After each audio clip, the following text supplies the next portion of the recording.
ស្រីតែរត់នៅក្បួនមិនได้ស្វាគមន៍បងធ្វើបាតកម្មរាល់ខែឆ្នាំមិនដែលខកខានបារម្ភខ្លាំងដល់ណាស់ណាស់អូនបងជាប្រាណសុំជួបនិស័យអូនបងជាប្រាណសុំជួបនិស័យបងចេះចាំងធ្លុកចេះណែបញ្ចុកទាំងនំចំនៃអូនក៏ចេះទៅដល់ប្តីយកថ្ងៃមិនដឹងអើយមានបងសំឡាងអូនណាស់ស្រឡាញ់ប្តីចាស់ដូចជារូបបងសុំតែណាត់ថ្មីយ៉ាងអើយស្រីបងយើងជាសាសអងទៅលេងបងក៏ជាសាសអងទៅលេងអង្គ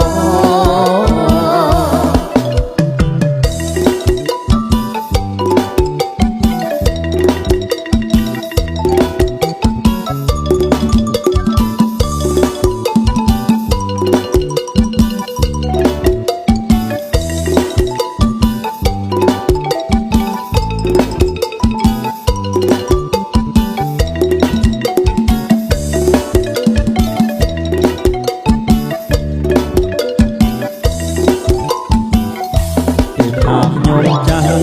ពីច្រើនណាស់តែខាងស្រីស្រី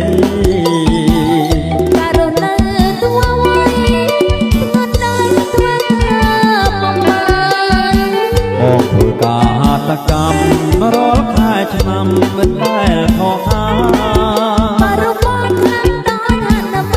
អូនបងជាប្រាណសុំជួបនិស័យអូនបងជាប្រាណសុំជួបនិស័យបងចេះចាំងធ្លុកចេះណែបញ្ចុកទាំងនំចំណៃអូនក៏ចេះទៅដល់ប្តីយកថ្ងៃមិនដឹងអើយមានបងសំណាងអូនណាស់ស្រឡាញ់ប្តីចាស់ដូចជារូបបង